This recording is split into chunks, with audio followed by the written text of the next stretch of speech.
Passando por aqui hoje para trazer para vocês um olhar em 360 graus da abordagem que a gente precisa ter em relação ao tratamento da obesidade. Muito a gente tem hoje de ferramentas no sentido da manipulação, né, de toda a parte metabólica, hormonal, a nível de neurotransmissor, de modulação de microbiota, de saciedade com nutrientes como fibra, entre outras coisas.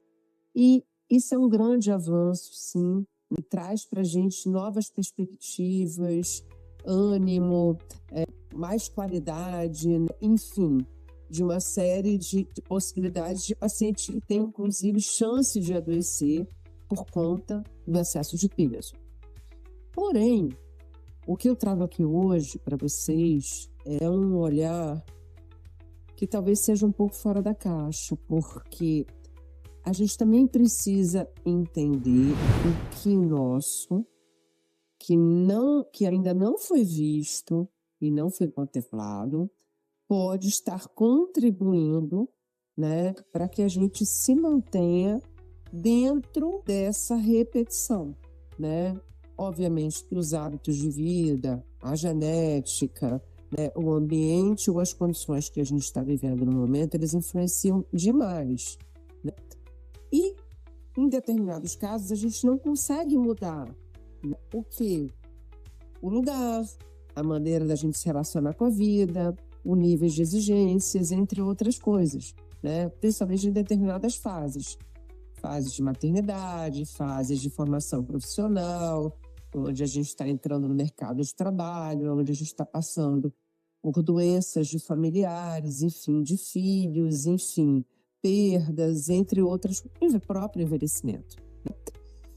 Porém, a pergunta que eu deixo aqui é a seguinte: será que não existe dentro de cada um de nós também algumas chaves que não foram viradas e que podem estar interferindo nesse manuseio, né, que tem sim uma necessidade muitas vezes de ser terapêutico, medicamentoso, né? A medicalização ela é extremamente importante no que diz respeito à melhora dos parâmetros e à facilidade de resposta. Então, a minha pergunta é a seguinte: será que nós estamos nos tratando holisticamente, completamente, ou está faltando algo? E trago aqui para os senhores, para vocês, né, a minha experiência. E na minha experiência, eu vejo que sempre existe algo do ponto de vista emocional e muitas vezes até traumático que pode interferir no comportamento, principalmente no comportamento alimentar, e que muitas vezes não se é cuidado, não se é ouvido, não se é visto. E isso prejudica, porque a gente melhora a sensação da ponta, mas a gente deixa um gatilho dentro das nossas memórias, né, aberto. E as emoções, muitas vezes, elas aparecem em outras dinâmicas e nos levam a uma produção, né, hormonal e de neurotransmissores, enfim, que nos remete a um comportamento.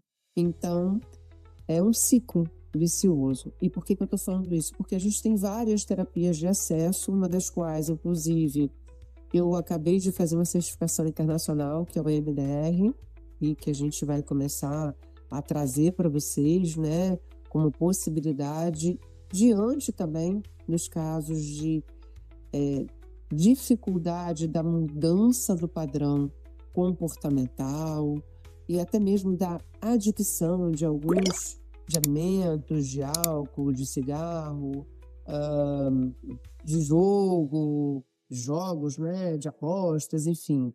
Porque tudo aquilo que a gente costuma fazer em excesso ou que a gente não tem minimamente um controle ou uma coerência diante daquilo que a gente, inclusive, acredita nos nossos valores, precisa ser visto, né? Porque o adoecimento certamente tem relação também com tudo aquilo que a gente já viveu do ponto de vista emocional e que ainda não foi processado.